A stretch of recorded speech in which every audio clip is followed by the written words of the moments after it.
Welcome back to Action 2 News at 5. The suspect in the deadly crash in Sheboygan County now faces misdemeanor theft charges for allegedly stealing from the victim's memorial site.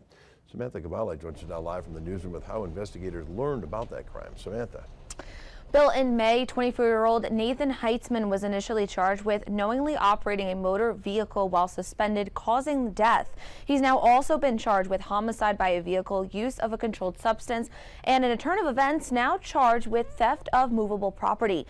4-year-old Cordelia Keither was killed in April. Investigators say a truck ran a stop sign and crashed into a van at the intersection of 21st and Seaman Avenue in Sheboygan. The van then struck Keither and her family walking on the sidewalk, resulting in her death.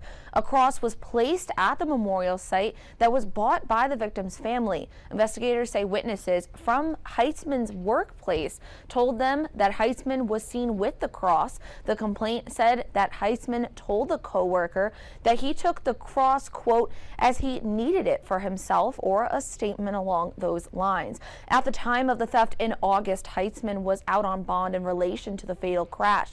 Court records show Heitzman's cash bond in that case was increased from $15,000 to $50,000 as of yesterday. The increase was unrelated to the theft charge. Bill?